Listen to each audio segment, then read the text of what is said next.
Elias Vance arrived in the mountains to outrun memories that had the persistence of shadows.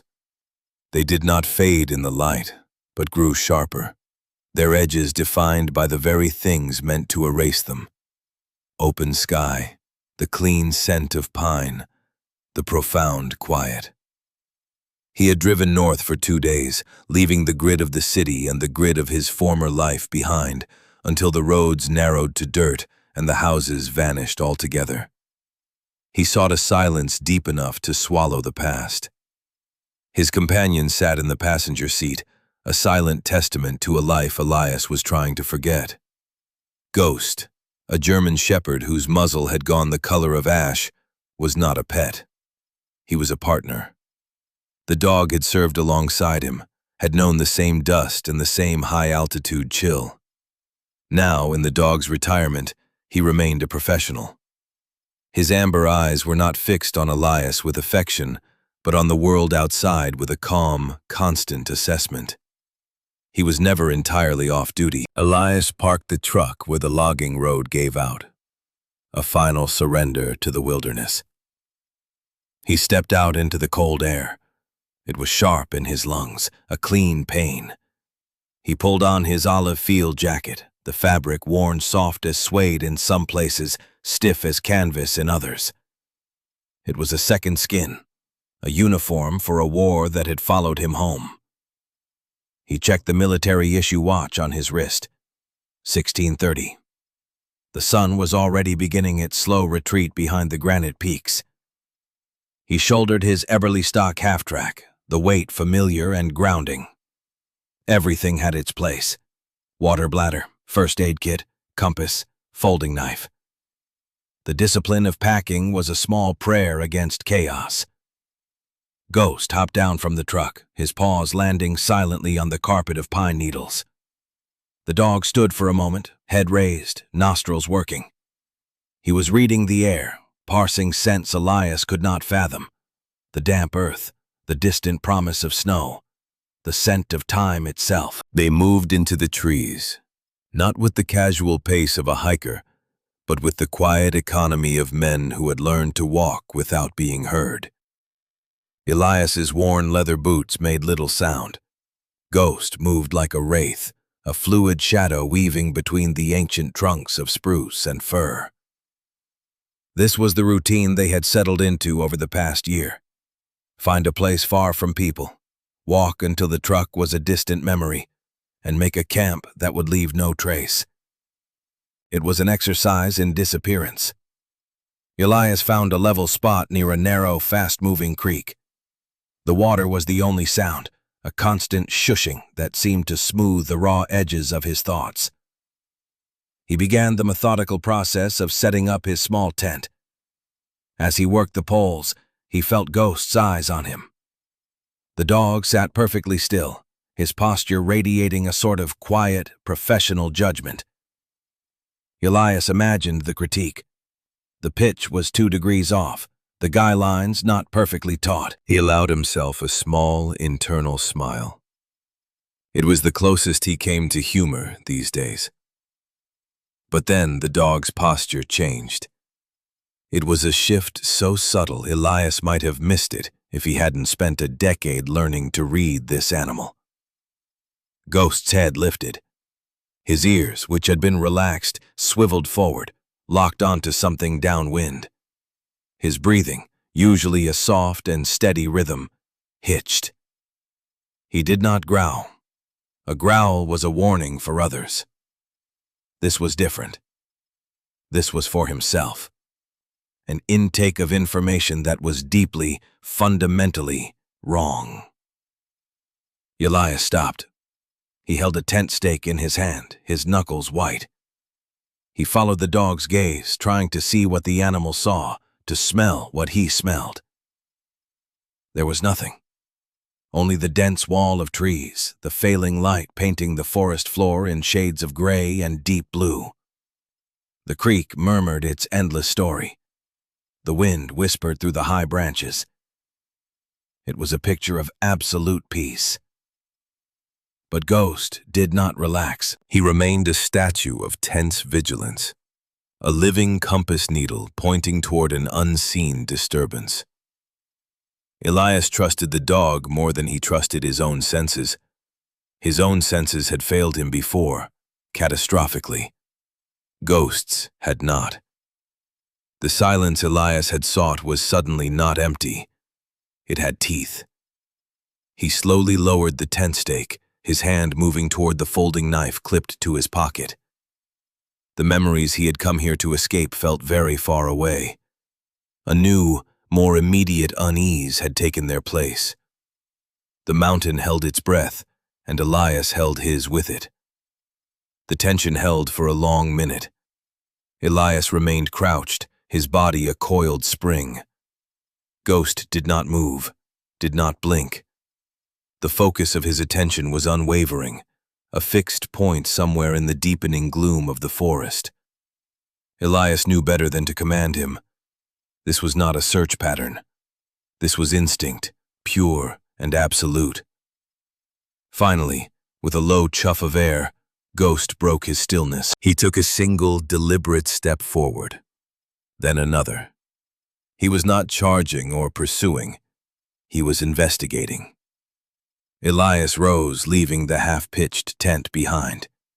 He moved after the dog, his steps careful, his senses now fully awake. The training he had spent years trying to suppress surfaced effortlessly. He scanned the tree line, his eyes tracing patterns in the shadows, looking for the flicker of movement, the unnatural line, the shape that did not belong. The air grew colder as they moved away from the creek, the dampness clinging to his jacket. Ghost led him on a winding path, not directly toward the source of his unease, but tacking against the breeze as if navigating an invisible current. He paused every few yards, his head low to the ground, sniffing at the leaf litter. Elias watched, his patience a honed tool. They covered 100 yards, then 200. The light was almost gone, the world reduced to a monochrome landscape. Just as Elias began to wonder if the dog had been spooked by a bear or a mountain lion, Ghost stopped. He was standing at the base of a gentle slope, almost a berm, that seemed too uniform to be natural. It was covered in the same ancient trees as the rest of the forest, but its contour was subtly wrong. Ghost lowered his head and began to dig, not with the frantic energy of a dog burying a bone, but with a focused, methodical purpose. Dirt and damp leaves flew from beneath his paws. Elias came to stand beside him, his gaze sweeping the area. He could see it now. The berm was long, running parallel to the ridge above them. It was an old road, perhaps, or the embankment for a railway long since consumed by the forest. Ghost's digging became more intense. A metallic scrape echoed in the quiet air. The dog stopped, pawing at the object he had uncovered. Elias knelt, pulling a small flashlight from his pack. The beam cut a sharp white cone through the twilight. There, half buried in the dark soil, was a small metal object. It was rusted, but its shape was unmistakable. A bedpan. It was dented and corroded, but it was undeniably a piece of medical equipment. Elias felt a cold knot tighten in his stomach. A bedpan, out here, miles from any known settlement. It made no sense. He looked at Ghost. The dog looked back, his amber eyes reflecting the flashlight beam. The message was clear. This is it. This is what's wrong. Elias stood and directed the beam of his light along the length of the man-made slope. He started walking, Ghost trotting silently at his heel. The berm led them upward, curving gently around the shoulder of the hill. He swept the light back and forth, illuminating thickets of rhododendron and ancient moss-covered trees that had grown up through the old roadbed. Then the beam caught something else, a flicker of straightness in a world of organic curves. He pushed through a curtain of tangled vines, the thorns catching at his jacket. And then he saw it. It wasn't a road. It was a wall of faded red brick, almost entirely obscured by a century of relentless green. Ivy clung to it like a shroud. A tall fir tree grew so close its roots had surely buckled the foundation. Elias ran his hand over the cold, damp bricks. He followed the wall, his light bobbing. He found a corner, then another wall stretching back into the darkness. It was a building, a massive one. He kept moving, his heart a slow, heavy drum against his ribs. He found a row of windows, their glass long gone, the frames rotted away to dark, gaping mouths. Metal bars, bent and rusted, still covered some of them. This was no farmhouse. The scale was too grand, the construction too institutional. He rounded another corner and the flashlight beam fell upon the entrance. Two massive stone pillars flanked a space where heavy doors had once hung. Above the void, carved into a stone lintel, were words. The letters were filled with moss and lichen, but Elias could still make them out. Blackwood Mountain Sanatorium. A sanatorium, a hospital for the chronically ill, most likely for tuberculosis patients in the early 20th century. It was a place of quiet suffering and long convalescence, built far from the world in the belief that clean mountain air could heal diseased lungs. Now, it was a tomb, swallowed by the very nature that was supposed to have been its cure. Elias stepped through the threshold, moving from the forest into a different kind of wilderness.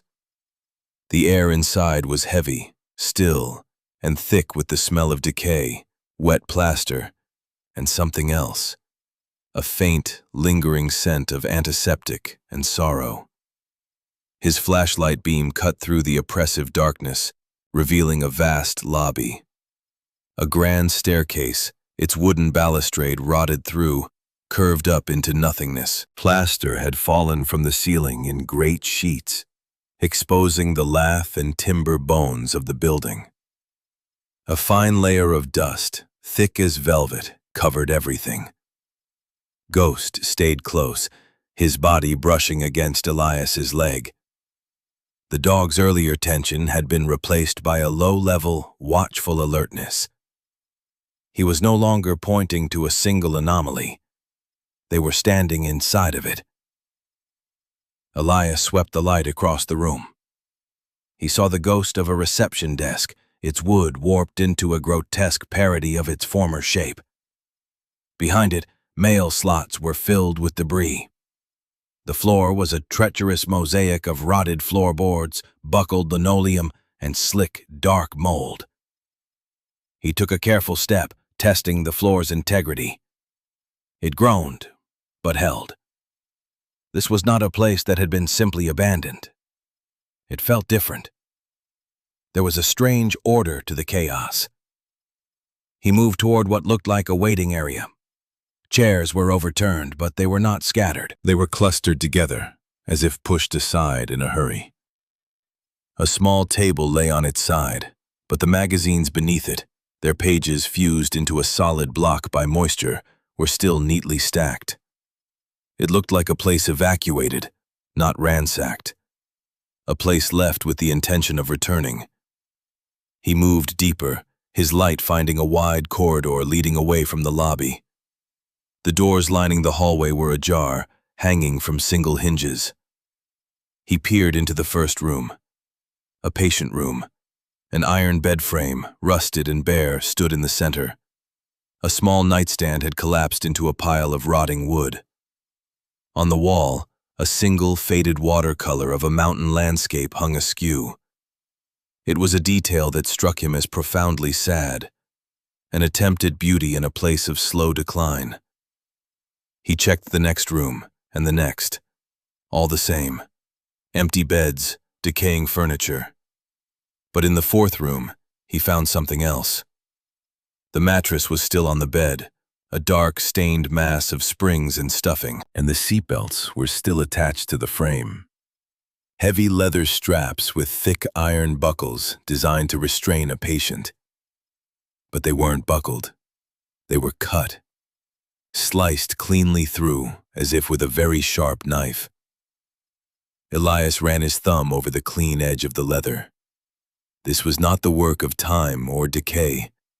This was an act, a deliberate, precise act. He felt a chill that had nothing to do with the damp air. He straightened up, his gaze sweeping the room again. On the floor, near the bed, was a small, overturned stack of tin cans. The labels were long gone, but they were stacked neatly, pyramid style. A patient passing the endless hours, or waiting for something. He backed out of the room, the beam of his light dancing nervously. This place was not just a forgotten relic. It was a story, and he had the unnerving feeling that the story wasn't over. Ghost let out a low, almost inaudible whine. The sound vibrated up from the dog's chest, a clear signal of distress. Elias put a hand on the dog's head, the coarse fur a familiar comfort. "I know," he whispered. "Let's go. Back to the camp." They retreated from the sanatorium, leaving the heavy silence behind them. As he stepped back out into the forest, the clean, cold air felt like a reprieve. He looked back at the dark, hulking shape of the building, a black hole in the fabric of the night.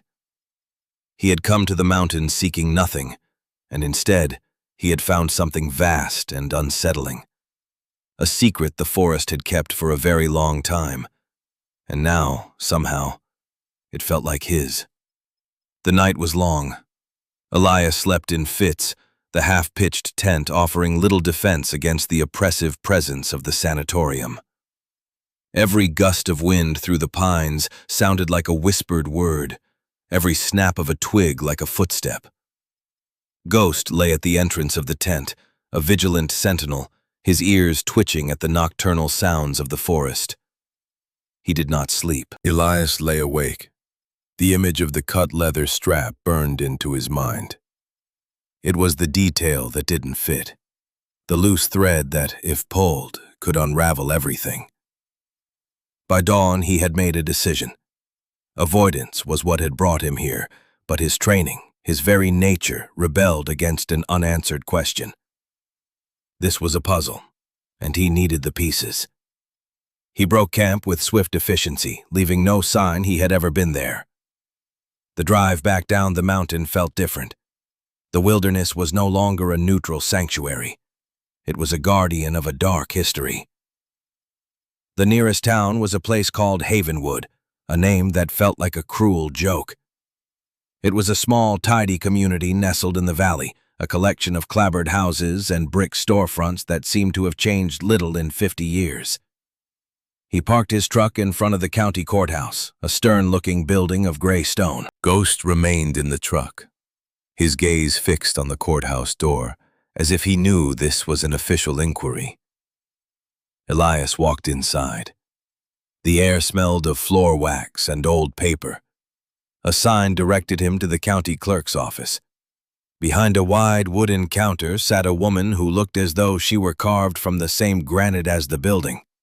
She was tall and spare, with silver hair pulled back in a severe bun. Her eyes, magnified by reading glasses, were sharp and intelligent. She looked up as he approached, her expression a careful neutral. This had to be Margaret Thorne. "Can I help you?" Her voice was crisp, no nonsense. "I hope so," Elias said. His own voice sounded rusty, unused. "I'm looking for information on a property, an old building up on Blackwood Mountain." Her eyes narrowed slightly. "There are no official properties on Blackwood Mountain. It's all state forest land." "This one is there," Elias stated, not arguing. "A sanatorium." The change in her expression was immediate. The professional mask slipped, replaced by a flicker of something else, surprise, and a deep, ingrained caution. She took off her glasses, letting them hang from a chain around her neck. "The Blackwood Mountain Sanatorium. No one's asked about that place in 30 years. "It's still standing," Elias said. "Mostly." She leaned forward, her voice dropping. Son, my advice is to forget you ever saw it. Some things are best left buried. Someone cut the patient restraints, he said quietly. Margaret Thorne went very still. The caution in her eyes hardened into something closer to alarm. She studied him for a long moment, taking in the field jacket, the disciplined posture, the quiet intensity in his gaze. She was evaluating him not as a clerk, but as something else, a gatekeeper. "Who are you?" she asked. "My name is Elias Vance." He offered nothing more, no rank, no history. She seemed to find the answer she was looking for in his silence. She sighed, a long, weary sound. The official records were sealed by state order in 1956. Fire, flood, asbestos. They gave a dozen reasons. The truth is, they just wanted it forgotten. She paused, tapping a long finger on the polished countertop. But if you want the story, the real story, you don't need a clerk. You need a historian. She scribbled an address on a small notepad. Go see Alistair Finch. He's a retired professor from the State University, lives just outside of town. His family has been in this valley for generations.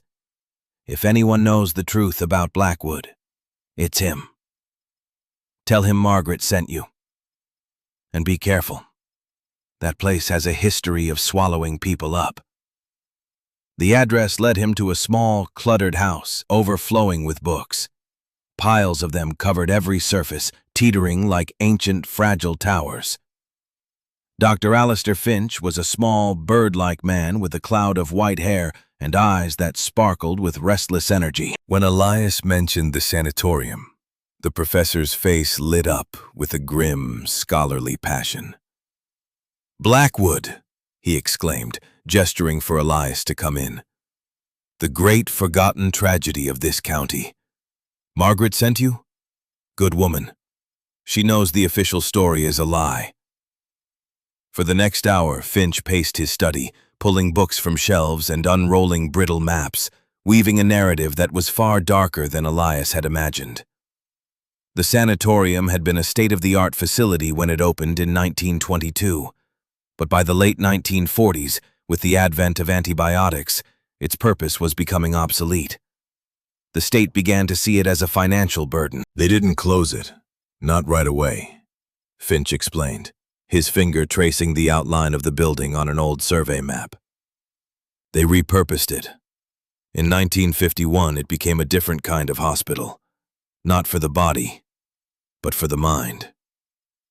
He explained that Blackwood became a dumping ground for what the state deemed its most difficult psychiatric cases, veterans of the Second Great War suffering from what they then called shell shock, artists, intellectuals, and political dissidents who were inconvenient to the powers that be. It was a place to make people disappear. The treatments were experimental, Finch said, his voice lowering. Aggressive. They were searching for a cure for trauma, for nonconformity. Ice baths, electroshock, lobotomies. It was a house of horrors dressed up as medicine. What happened to it? Elias asked. Why was it abandoned? That's the mystery, Finch said, his energy suddenly deflating. In the winter of 1955, there was a massive blizzard, the worst in a century. It cut the mountain off for weeks. When the thaw came in the spring of '56, the state sent a team up. They found the place empty, completely empty. Elias frowned. Empty? All the patients? The staff? Gone, Finch confirmed. No bodies, no sign of a struggle. The official report claimed the head doctor, a man named Marcus Thorne, Margaret's grandfather, had evacuated everyone before the storm hit. They said he marched them all down the mountain to safety. But there's no record of it. No one in town ever saw them. 207 people, staff and patients, vanished into thin air. The state sealed the records, condemned the property, and the forest did the rest. The story settled in the room, heavy and unbelievable.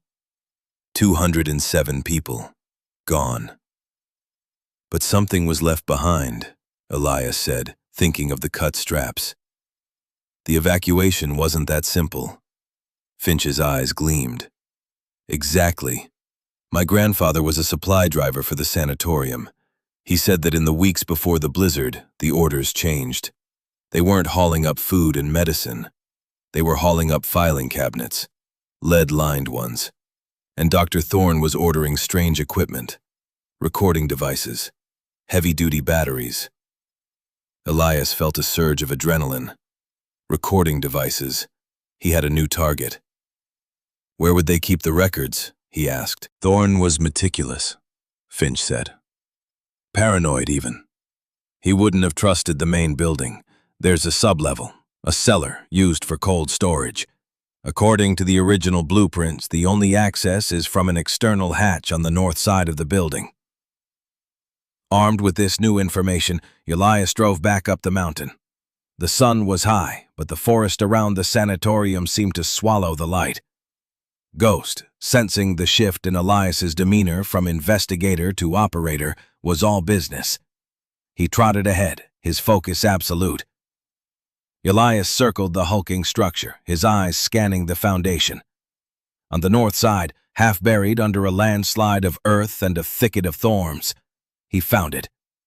A pair of heavy, rusted steel doors set flat against the ground. It took him 20 minutes with a pry bar he retrieved from his truck to break the rusted lock and heave one of the doors open. A wave of cold, stagnant air washed over him. Below was a flight of steep concrete steps leading down into absolute blackness. He clicked on his flashlight. Ghost whined, hesitating at the edge. "Stay," Elias commanded. "Watch." The dog sat, his eyes fixed on the dark opening, a silent guardian. Elias descended into the earth. The air was frigid, the silence in the cellar a physical weight. The flashlight beam revealed a vast, cavernous space. Water dripped from the ceiling, echoing in the stillness. And there, in the center of the room, was what Finch had described. Not wooden shelves, but rows of heavy, gray, metal filing cabinets. Lead-lined. He moved toward them, his boots splashing in the shallow puddles on the floor. Most of the drawers were locked. He used the pry bar again, the screech of tortured metal deafening in the silence. The first drawer was full of patient files.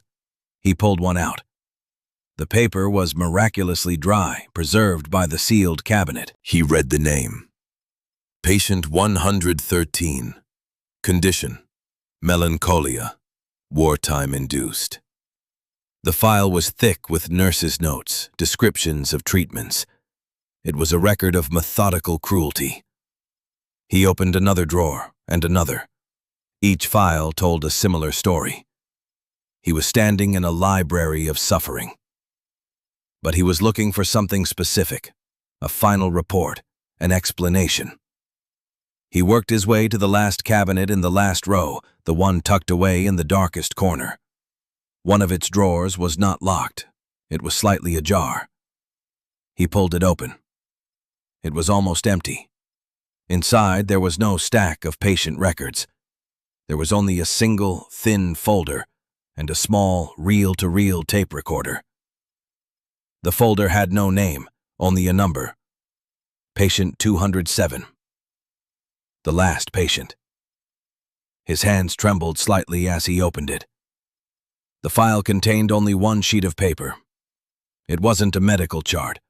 It was a letter, written in a steady, elegant hand. "If you are reading this," it began, "then the world has forgotten, and you have remembered.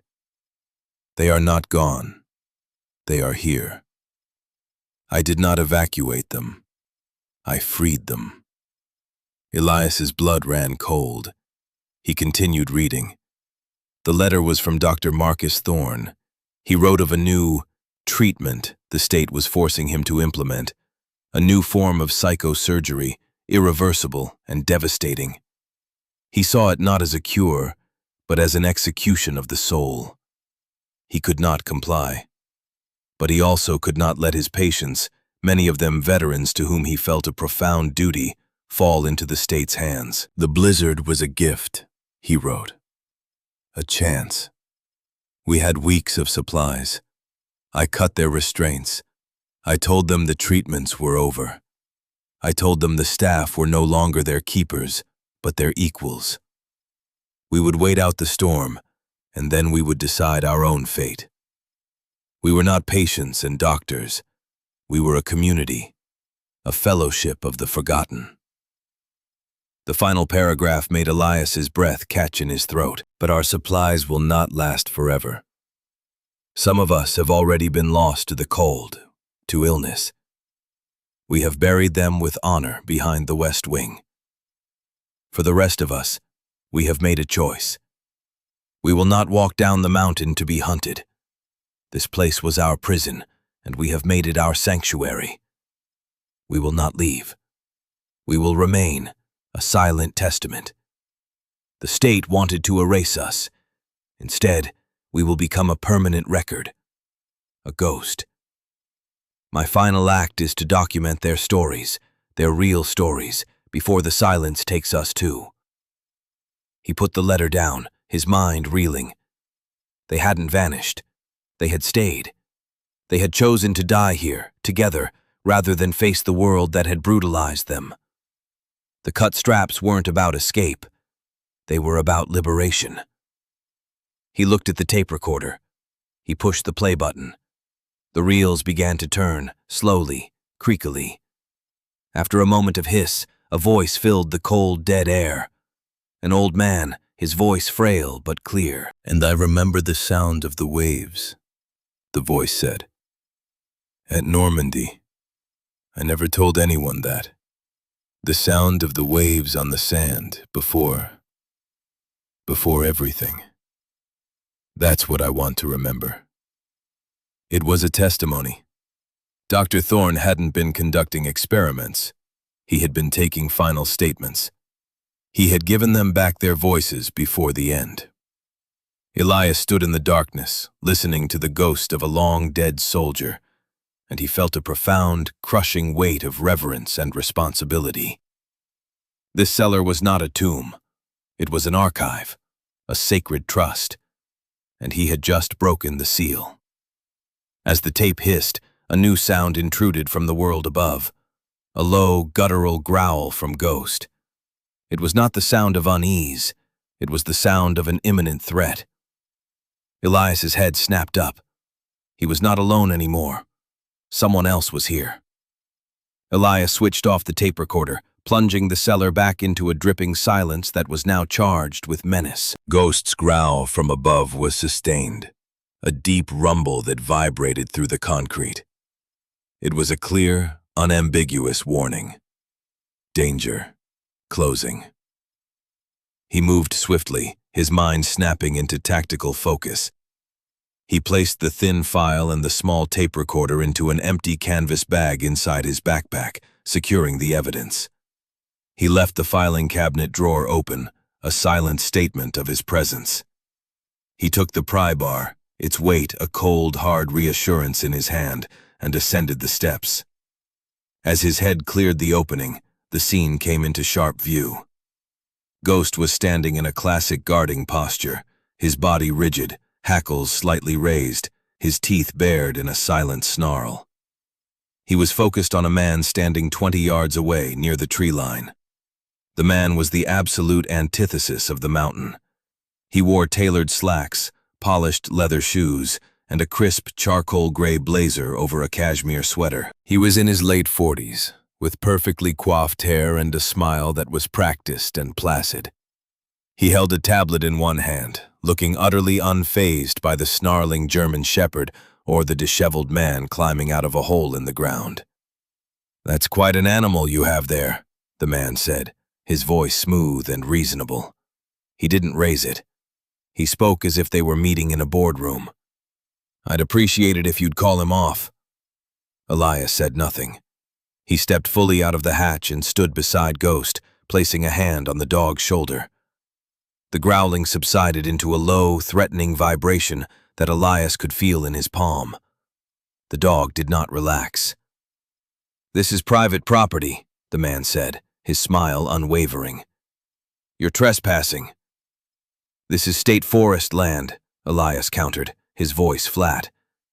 He remembered Margaret Thorne's words. The man, Julian Croft, gave a small, indulgent chuckle. "Not anymore. As of last month, it belongs to the Blackwood Development Group, my company. We're putting in a luxury wilderness retreat. Spa, scenic overlooks, the works. This entire mountain." Elias's gaze flickered to the sanatorium, a dark hulk of forgotten pain, and then back to the man's polished smile. A spa. The thought was a desecration. "You know what this place is?" "An old derelict hospital," Croft said dismissively, waving a hand. "An eyesore, full of asbestos and mold. We're doing the county a favor by cleaning it up. Demolition is scheduled for the end of the week." He was using language to minimize, to erase. Elias recognized the tactic. It was a weapon, just as surely as a rifle.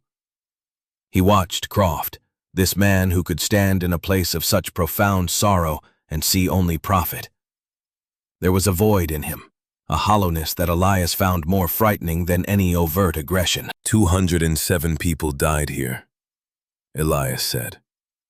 The words hung in the cold air between them.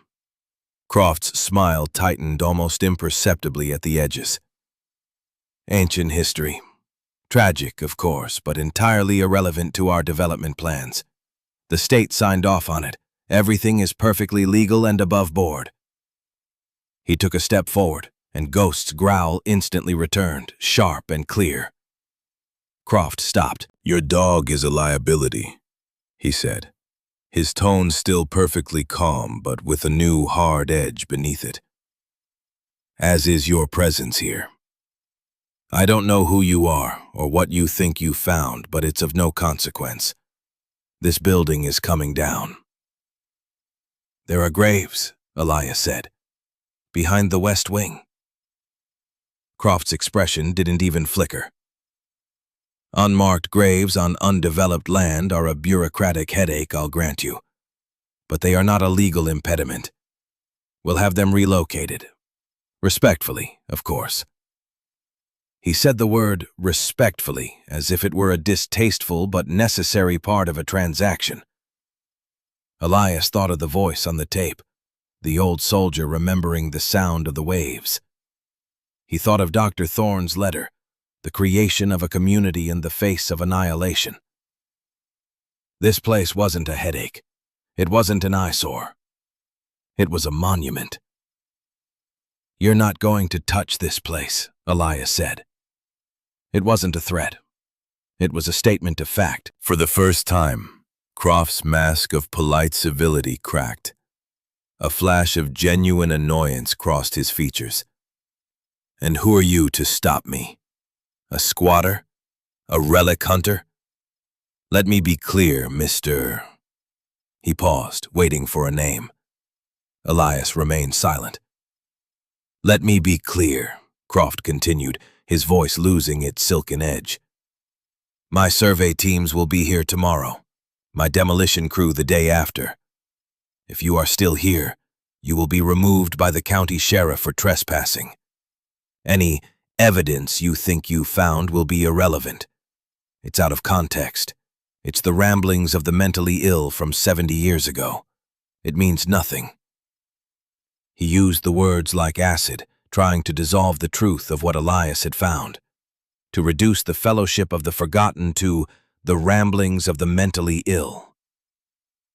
Elias reached into his backpack. For a second, Croft flinched, a brief, instinctual retreat. Elias didn't pull out a weapon. He pulled out the small, reel-to-reel tape recorder. He held it up. He pressed the play button. The frail, ghostly voice of patient 113 filled the space between them. "The sound of the waves on the sand," before everything. The effect on Croft was profound. The color drained from his face. It wasn't fear. It was pure, unadulterated fury. He had been confronted with something he could not dismiss, a piece of the past that was alive and speaking. The voice was not a rambling, it was a memory. It was human. "Turn that off," he hissed, the politeness gone, replaced by a raw command. Elias let the tape play. Ghost, sensing the shift in the emotional landscape, remained utterly still, a coiled threat.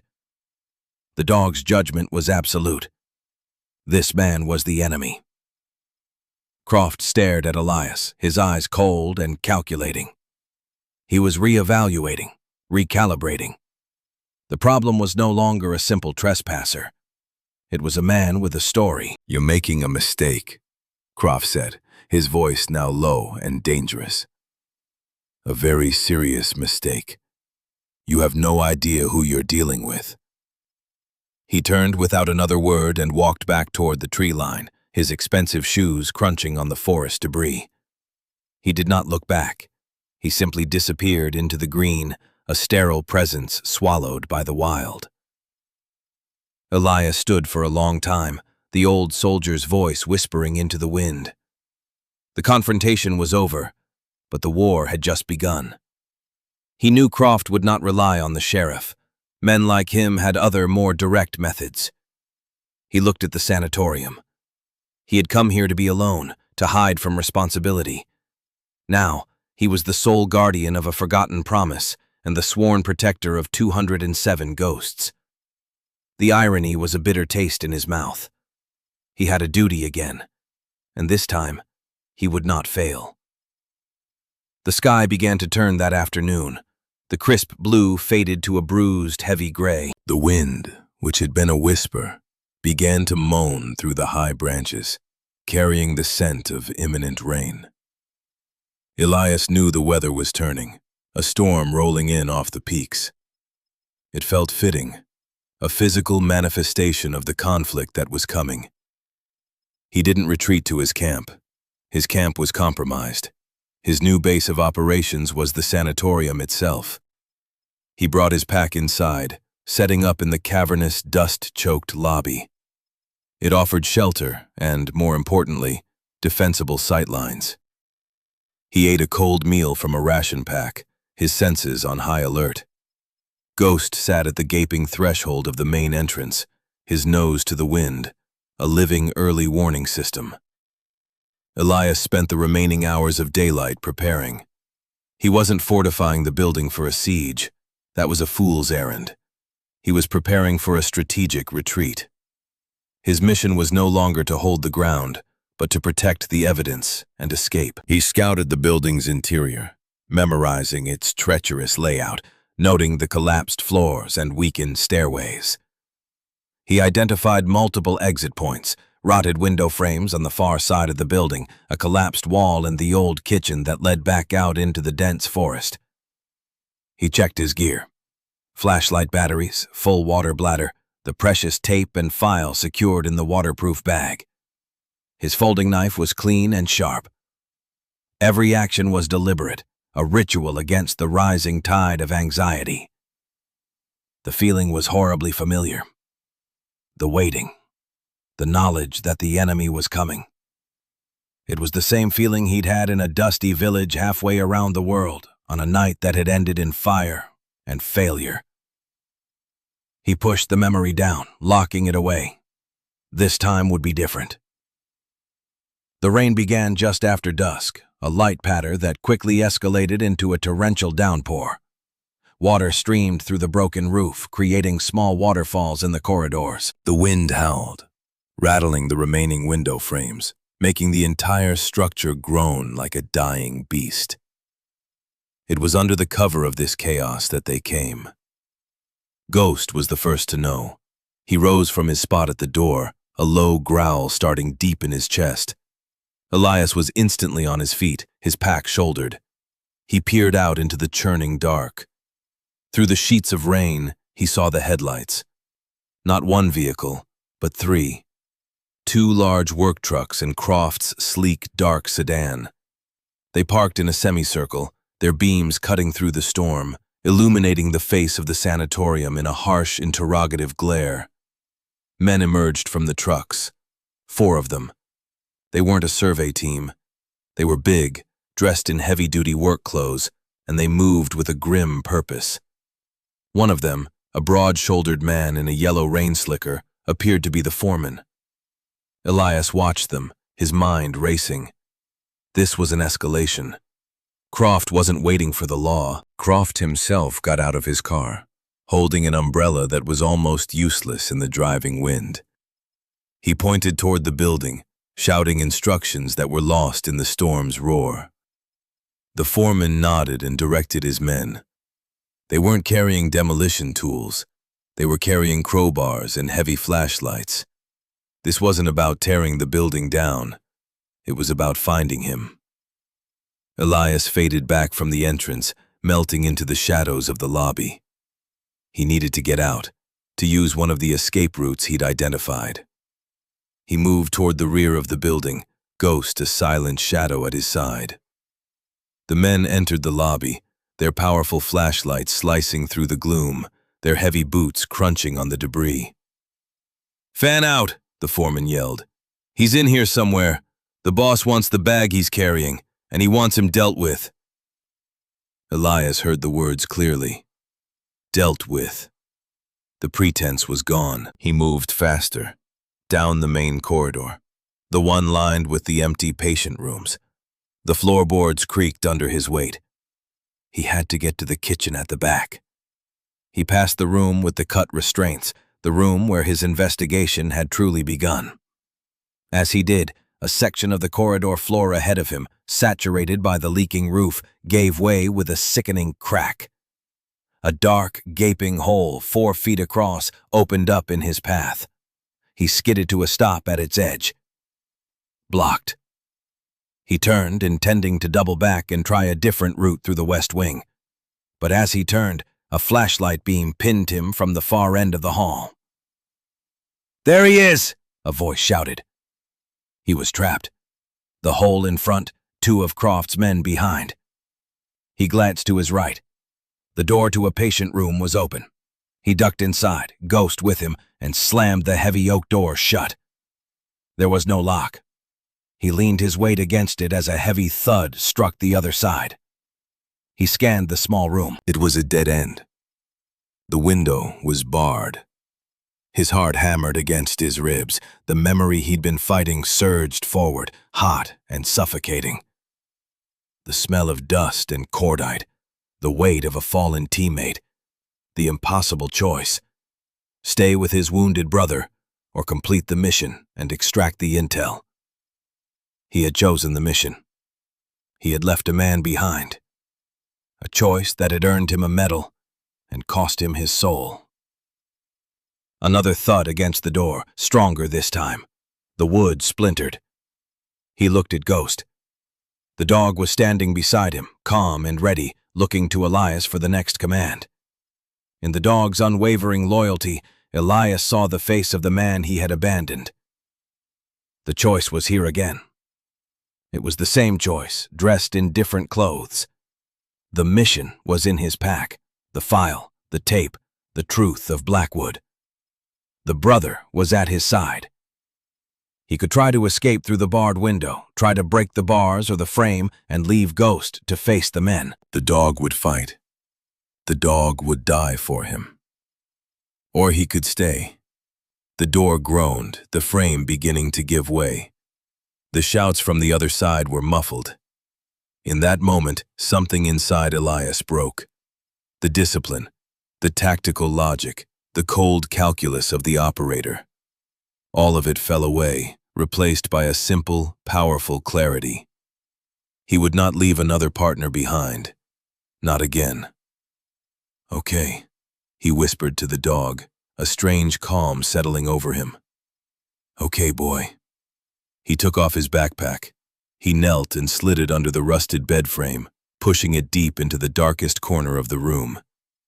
He was surrendering the mission to protect his friend. It was the opposite choice. The corrective action. A wave of something that felt like relief washed over him, so potent it almost brought him to his knees. The door burst open with a crash of splintering wood. Two large men filled the doorway, their flashlights blinding.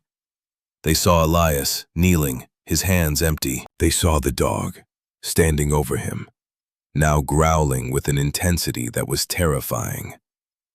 "Get the dog!" one of them yelled, raising his crowbar. But before he could take a step, Ghost launched himself, not at the man, but at the floor. He landed with all his weight on a section of floorboards near the wall, a spot Elias had noted earlier as dangerously weak. The rotten wood disintegrated. With a yelp of surprise, Ghost fell through, disappearing into the darkness of the cellar below. Elias's blood ran cold. "Ghost!" He scrambled to the hole. The men hesitated, momentarily confused. Elias shone his light down. It was a 10-foot drop. Ghost was lying on the damp concrete floor, whimpering. His back leg was twisted at an unnatural angle. The choice he had just made had turned to ash in his mouth. In trying to protect his dog, he had led him to be injured. The past was not just repeating, it was mocking him. The two men recovered. "Forget the dog," the first one said. "Where's the bag?" Elias didn't answer. He was already swinging his legs into the hole, lowering himself down to get to Ghost. He let go, landing hard, his knees jarring from the impact. He ignored the pain and crawled to his dog's side. Ghost licked his hand, his whimpers quiet, his eyes filled with trust. Above, the men were searching the room. "It's not here," one shouted in frustration. "Check under the bed." "Found it," the man above yelled. Elias looked up. A flashlight beam illuminated his backpack as it was dragged out from under the bed. He had failed. He had made the right choice, the moral choice, and the result was the same. He had lost everything. The mission was lost, and his partner was broken at his feet. Despair, cold and absolute, settled over him. But then, a new voice cut through the noise from the corridor. It was the foreman, the man in the yellow slicker. "What are you doing?" "The boss said to get out. The whole East Wing is about to go. This storm has taken the whole damn place down." There was a moment of panicked shouting, and then the sound of retreating footsteps. The flashlight beams vanished. They were gone. They had the bag. They were leaving him and his injured dog in the cellar of a collapsing building in the middle of a hurricane. He heard a final shout from near the main entrance. It was the foreman again. "Croft, we got it. We're clear." Then another voice, fainter but clear. Elias recognized it. It was the foreman, but his tone was different, quieter. "The East Wing is unstable. I'm telling you, it's coming down." And then, so quiet Elias almost missed it, a single sentence, not directed at Croft, but at one of his own men. "I jammed the north cellar door on my way in. An accident. Give him a chance." The foreman, the one who had seemed to be in charge. Elias had seen the man's face briefly in the truck's headlights. He had the weary, hollowed-out look of a man following orders he hated. He looked like a veteran, and he had just performed a small, crucial act of defiance. He had given them a chance. The north cellar door, the one Elias had used to enter. It led outside.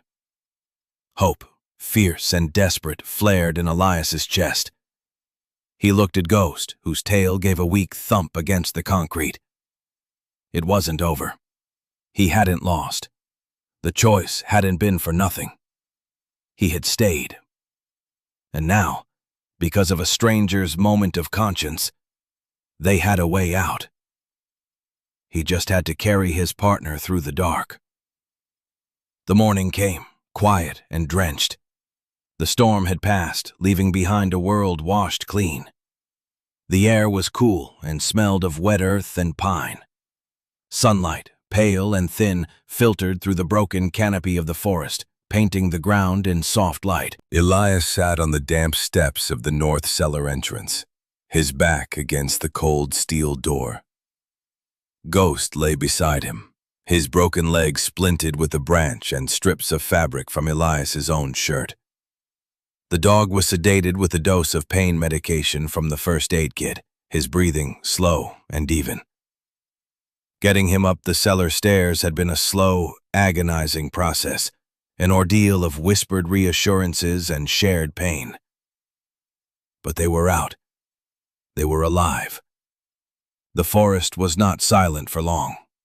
He heard the sound of vehicles approaching, this time not with the aggressive rumble of work trucks, but the steady, official drone of county vehicles. A sheriff's department SUV and a dusty pickup truck that Elias recognized as belonging to Margaret Thorne rolled to a stop a short distance away. Margaret was the first one out. She took in the scene. Elias, ragged and mud-stained, the injured dog, the gaping hole in the side of the sanatorium where a section of the east wing had indeed collapsed in the night. Her face was a mask of grim concern. She walked over, her boots making no sound on the soft ground. "Vance," she said, her voice softer than he'd heard it before. "We got a call. An anonymous tip about an illegal demolition attempt and a man trapped. From a payphone 30 miles from here." The foreman.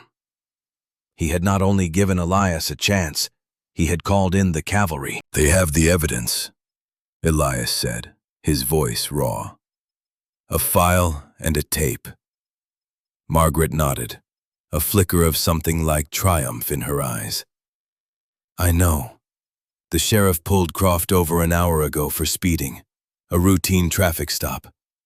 Funny thing, he seemed awfully nervous. He consented to a search of his vehicle. They found a backpack. Your backpack." She allowed herself a thin, cold smile. "He claimed he found it, but the tape recorder inside and the sworn testimony of a certain retired history professor about what was likely on it. It was enough for a warrant. They're holding him. State investigators are on their way." The relief was so profound, Elias felt lightheaded. It was over. The foreman's small act of rebellion, Margaret's quick thinking, Finch's testimony, it had all converged. He had not been alone after all. A sheriff's deputy, a young man with a serious face, approached them. "Sir, we've got a vet on the way for your dog, and we can give you a ride back to town." Elias just nodded, his throat too tight to speak. He looked at the sanatorium. In the morning light, it didn't look menacing. It looked tired. A great, wounded creature finally at peace. Authorities were now present, but they were not there to destroy. They were there to preserve. Yellow tape was already being unrolled, marking the entire area as a protected site. The graves would not be disturbed. The story would not be erased. Later that day, sitting in a clean, sterile room at the local veterinary clinic, Elias waited while Ghost was in surgery. His field jacket was gone, his plaid shirt replaced by a clean one borrowed from a deputy. He felt exposed, stripped of his armor. His hand rested on his knee, and he noticed it was steady.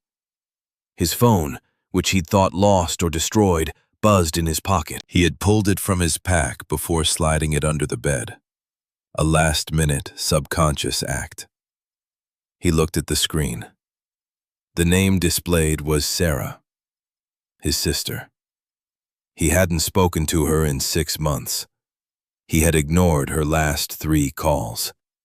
He stared at the name, at the picture of a smiling woman he barely recognized anymore. He had pushed her away, along with the rest of the world, convinced his darkness would poison her. He had chosen isolation as a form of protection for her. But now, sitting in the quiet of the waiting room, he saw it for what it was, another form of abandonment. His thumb hovered over the ignore button, the familiar reflexive gesture of retreat. But he didn't press it. He thought of the choice in the patient room. He thought of the foreman's accident. He thought of staying. He pressed accept. "Elias?" Her voice was hesitant, full of a surprise he knew he had earned. "Hey, Sarah," he said, and the word, his sister's name, felt solid and real in his mouth. Are you okay? I was so worried." "I'm okay," he said, and for the first time in years it felt true. "I'm in a town called Havenwood. My dog was hurt. He's going to be all right." There was a pause, and he could hear her quiet relief on the other end of the line. "Elias," she said softly, "I can be there in a day, if you want me to." He looked out the window at the small, quiet town. He thought of the mountain, of the promise he had inadvertently kept. He was no longer running. He had found a place to stand his ground, a place to stay. "Yeah," he said, and his voice was clear and steady. "I'd like that." He ended the call and looked at his own reflection in the dark glass of the window. He saw a man who was tired, scarred, but whose eyes were no longer haunted by what was behind him. They were focused on what was right here, in the present. He had been given a second chance, not to erase the past, but to build a different future. He would stay. He would see this through. He would help Margaret and Alistair Finch make sure the story of the Blackwood 207 was told, their names read, their sacrifice honored. He had a new mission, not of war, but of remembrance. 3 months later, the first snow of the season was falling on Blackwood Mountain. The flakes were large and wet, clinging to the branches of the pines and dusting the roof of the sanatorium in a soft blanket of white. The building was silent, but it was no longer a silence of neglect. It was a silence of respect. A historical preservation order was in place. The state, shamed into action, had declared the grounds a memorial. Elias Vance stood on a ridge overlooking the valley, the world spread out before him in a panorama of winter tranquility. His old olive field jacket was still his uniform, but it felt different now, lighter. Beside him, leaning gently against his leg, sat Ghost. The dog's leg had healed, leaving him with a slight limp that only added to his air of veteran dignity. His muzzle was a little more gray, but his eyes were bright. Elias was not just a visitor here anymore. Margaret Thorne, with her quiet influence, had arranged a position for him, caretaker of the Blackwood Memorial Site. It was a job that required solitude, vigilance, and a deep respect for the past. It was a job he was uniquely qualified for. His work was simple: to walk the grounds, to watch over the quiet dead, and to ensure the story was never again threatened by the noise of the world below. He had spoken at the dedication ceremony, his words few but heavy with meaning. He had read the names of all 207. He did not tell his own story, but in telling theirs, he had finally found a way to make peace with it. His sister, Sarah, had stood in the small crowd, her presence a quiet anchor in a world he was slowly learning to navigate again. He looked down at Ghost. The dog looked up, and in that shared glance, a volume of understanding passed between them. There was no need for words. They had faced the ghosts of the past, both his and the mountains, and had chosen to stand their ground. They had stayed. The snow fell faster, blurring the lines between the earth and the sky. The great, dark sanatorium slowly disappeared into the weather, becoming one with the mountain it had been built upon. It was no longer a place of sorrow, but a place of profound and enduring peace. Elias put a hand on Ghost's head, the familiar texture of his fur grounding him in the here and now. He had come to the mountains to lose himself, and instead, in the heart of a forgotten tragedy, he had found his way home.